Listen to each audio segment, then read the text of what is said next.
Qur'ani tukufu inaeleza kazi za mwanamke kwa mwanamume na kazi ya mume kwa mke. Kwa lugha fupi, kwa maneno mafupi tu, kwamba hunna libasun lakum wa antum libasun lahun, kwamba hao wanawake hao ndio mavazi yenu nyinyi wanaume na nyinyi ndio mavazi yao.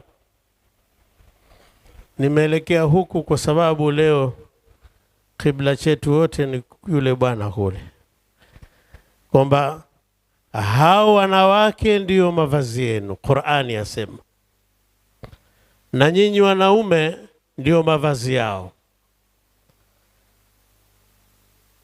Mwanamke kwa vazi ukilitazama kwa haraka haraka lina kazi nyingi, lakini kazi kubwa ni tatu nitakazozitaja. Kazi ya kwanza ni stara. Kazi ya pili ni pambo. Kazi ya tatu ni kitambulisho. Ukizitazama hizi tatu utaona kwamba ndio waje aujuhu shabahi za hii tashbihu mbaligh ambayo ilotumika hapo, hunna libasun lakum, kwa maana yake ni atashbihu tamthili kwa watu wa fani hizo. Kwa maana ni kwamba mwanamke kuwa kama vazi katika njia stara ni kwamba uhakikishe kwamba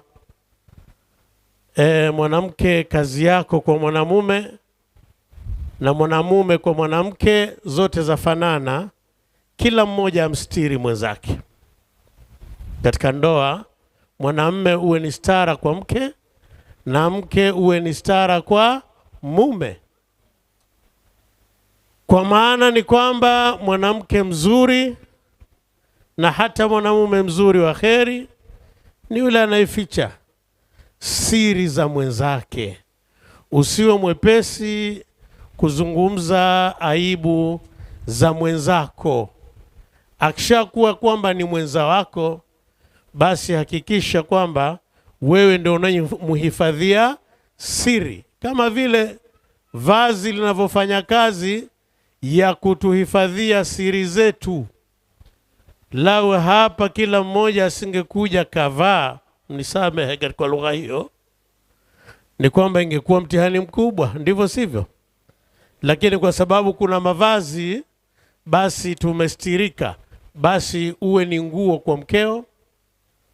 Ustadhi Ali, hakikisha wewe uwe ni nguo kwa mkeo na mke awe ni nguo kwako wewe, akustiri. Lakini la pili, kazi ya pili ya vazi ni kumtambulisha mtu. Ukishakuwa umeoa tayari una utambulisho tofauti na yule ambaye hajaoa.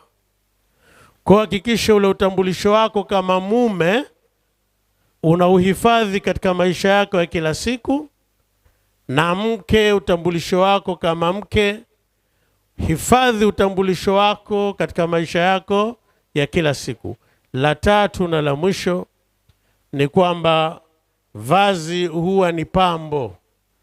Kuna wakati watu walikuwa wakivaa katika nchi yetu hii ya Tanzania, tulikuwa tunavaa kwa ajili ya kujistiri tu wengi wetu, lakini sasa hatuvai kwa ajili ya kujistiri. Wengi tunavaa kwa ajili ya kujipamba. Basi hata mke awe ndio pambo lako, na wewe uhakikishe ndio pambo la mwenzako, na uhakikishe kwamba nguo yoyote ile lazima iwe na mshonaji. Iliyoshonwa vibaya itakuwa haikustiri kimo. Ili nguo ikupendeze, ikufae, ndivyo sivyo? Kwa hiyo nguo iliyoshonwa vizuri kwa sisi Waislamu ni ile ambayo imepata mafundisho ya Mungu na mtume.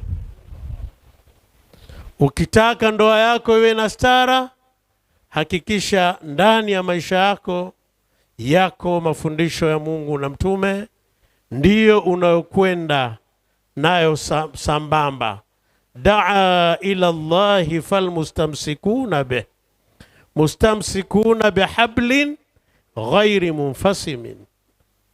Ambeligania mtume sallallahu alaihi wasallam watu kumwelekea Mwenyezi Mungu kwa kumwabudu. Basi atakayekuwa ameshikamana na mtume Muhammad ameshikamana na kamba isiyo katika. Kwa hiyo siku zote uhakikishe kwamba maisha yako yanaleleka kimtume kama ulivyolelewa kimtume, na uhakikishe kwamba mke naye analeleka hivyo. Hunna libasun lakum wa antum libasun lahunna. Wassalamu alaikum wa rahmatullahi wa barakatuh.